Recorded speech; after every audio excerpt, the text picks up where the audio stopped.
Pada kesempatan ini, saya mengajak kita untuk belajar kitab 1 Korintus pasalnya yang ke-15. Secara khusus ayat 3 sampai dengan ayatnya yang ke-5. Saya bacakan untuk kita.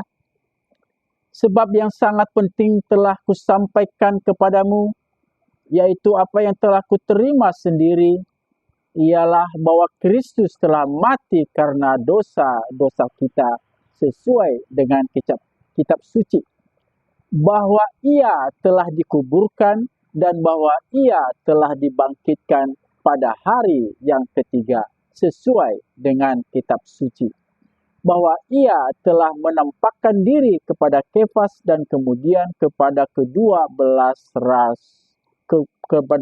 belas muridnya. Demikianlah firman Allah, dan kita tahu firman Allah ini merupakan inti iman kekristenan. Bahwa Yesus telah disalibkan, bahwa Yesus telah mati di kayu salib, bahwa Yesus telah dikuburkan, bahwa Yesus telah dibangkitkan, dan bahwa Yesus telah naik ke surga. Itulah iman kekristenan.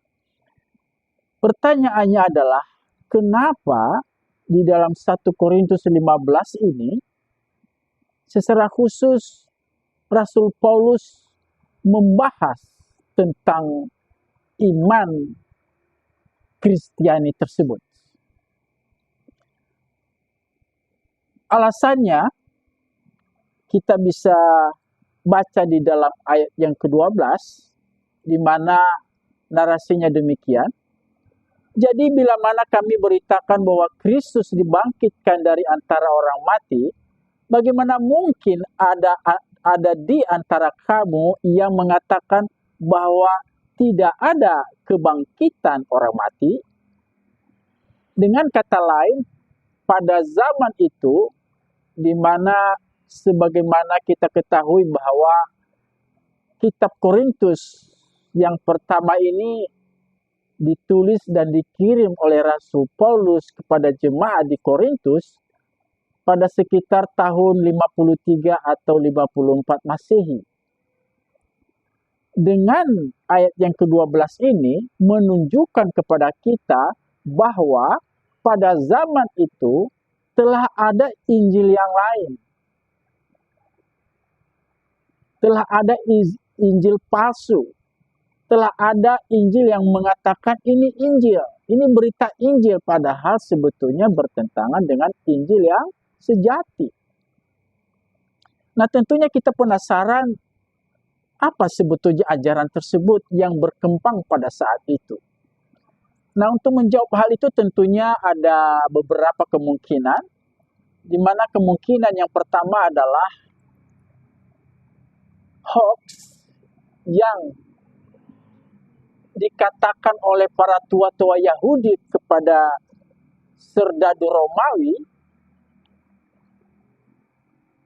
supaya siapapun yang bertanya, mereka harus mengatakan bahwa murid-muridnya sendirilah yang datang malam-malam dan mencuri mayatnya ketika kamu sedang tidur. Nah, itu kita bisa ketahui dalam Matius 28 ayat 11 sampai dengan ayat yang ke-13. Jadi sangat mungkin hoax ini berkembang pada zaman itu. Karena kita tahu Yesus mati kurang lebih tahun 33. Dan surat Paulus ini ditulis pada tahun 53-54. Jadi ya sekitar 20 tahun kemudian. Jadi masih relevan. Kemungkinan yang pertama itu. Nah, kemungkinan yang kedua bisa juga ajaran tidak ada kebangkitan itu datangnya dari orang-orang Saduki yang telah menjadi Kristen pada zaman itu. Di mana kita tahu bahwa orang Saduki ini tidak percaya ada kebangkitan. Kemungkinan ketiga adalah ajaran Gnostik, atau saya sebut aja agama Gnostik lah, ya, yang memang sangat mendominasi ajaran agama pada saat itu. Di mana ajaran ini salah satunya dan yang mendominasi dan mempengaruhi iman Kristen waktu itu mengatakan bahwa ada dua dunia, ada dua kosmos di alam jagat ini. Di satu pihak adalah alam maya, di pihak lain adalah alam nyata. Di satu pihak adalah alam dewa-dewi, di satu pihak adalah alam manusia. Di satu pihak adalah alam yang suci, di satu pihak adalah alam yang jahat. Di satu pihak adalah alam maya, di sisi lain adalah alam fisik. Dan ini dua dunia yang menurut ajaran Gnostik itu tidak mungkin bersatu. Sehingga dengan ajaran ini maka mereka tidak mungkin menerima ajaran Kristen di mana keilahian Yesus dan kemanusiaan Yesus bersatu di dalam yang namanya satu pribadi, Tuhan Yesus Kristus. Mereka nggak menerima itu. Kalau ini kemungkinannya tentang agama Gnostik, kita bisa perkirakan mungkin tidak begitu berpengaruh. Ya istilahnya begini, ya agamamu, agamamu, agamaku, kan begitu. Tetapi persoalannya, sejarah mencatat bahwa ada yang namanya Kerintus. Kerintus ini menurut catatan sejarah dia adalah orang Yahudi. Orang Yahudi tapi dia seorang teolog yang terkenal pada zamannya. Dia Kristen, bahkan teolog.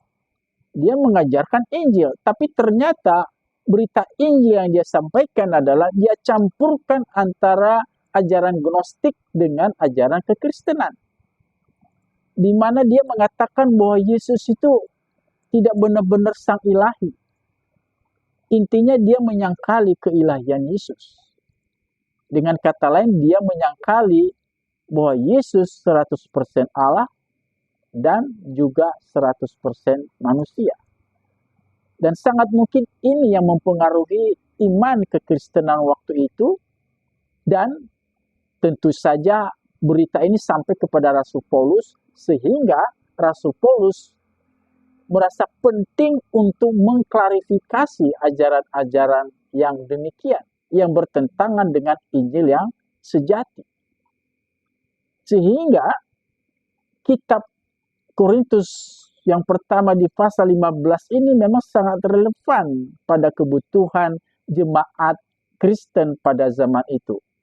Saya bayangkan mereka tunggu-tunggu dan pasti mereka sukacita setelah menerima klarifikasi final dari Rasul Paulus bahwa Injil yang sesungguhnya adalah sebagaimana saya sudah baca ayat tadi, dan itulah inti keimanan kita bahwa Yesus sungguh mati di kayu salib, bahwa Yesus dikubur, bangkit pada hari yang ketiga, dan naik ke surga.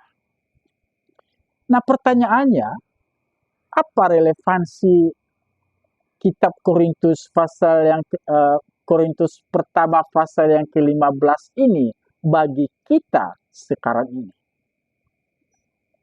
Nah, kalau saya perhatikan, ternyata ajaran Kerintus ini rupanya dilanjutkan oleh ajaran-ajaran lain yang masih sepikiran dengan Kerintus. Contohnya Marcion pada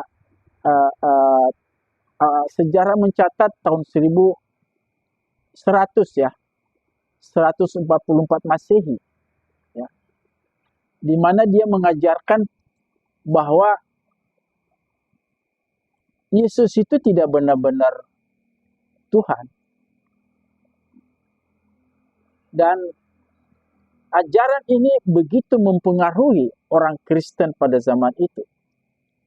Intinya adalah ajaran ini tidak sesuai dengan ajaran Kristen. Dia menyangkali kepribadian Yesus yang 100% Allah dan 100% manusia. Jadi konsekuensinya adalah mereka juga tidak mengakui bahwa Yesus mati. Mereka tidak mengakui bahwa Yesus bangkit. Nah, ternyata ajaran gnostik yang dibaurkan dengan Injil ini, atau kita menyebutnya Injil palsu ini, ya, yang kulitnya Injil tapi sebetulnya isinya bukan Injil, ini ternyata terus berkembang. Dan sedemikian rupa berkembang pada zaman ini, kita membaca dalam berbagai narasi, ya, di mana salah satu yang mempengaruhi iman kekristenan sekarang ini, di mana dikatakan bahwa Yesus itu tidak benar-benar mati. Sebetulnya bukan Yesus Kristus yang mati di kayu salib, tetapi yang diserupakan dengan dia. Saya memang tidak punya data sejauh mana orang yang beragama Kristen dipengaruhi oleh ajaran-ajaran seperti ini. Ya, ada juga yang mengatakan bahwa sebetulnya yang disalib itu Yudas Iskariot dan seterusnya dan seterusnya. Tetapi dalam perspektif Kristen, ya, ini menarik karena sebetulnya memang ajarannya sama, sudah ada sejak abad yang pertama. Ya, bahasanya sama, prinsipnya sama, narasinya kurang lebih sama. Jadi sebetulnya bagi orang Kristen itu bukan hal yang baru kalau ada keyakinan-keyakinan yang lain seperti itu. Nah, melalui renungan kita pada pagi ini, saya mau mengatakan bahwa marilah kita jangan terpengaruh dengan ajaran-ajaran lain di luar Alkitab, di luar Injil yang kita yakini, di luar keyakinan bahwa Yesus telah mati, bahwa Yesus telah dikuburkan, bahwa Yesus telah bangkit. Oleh karena itu, melalui renungan ini, saya memberi pesan kepada kita, ya, marilah berdiri teguh oleh iman yang kita percayai.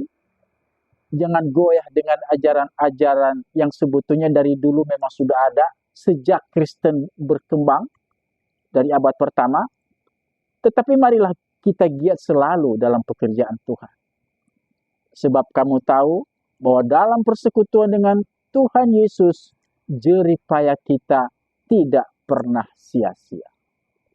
Tuhan Yesus memberkati.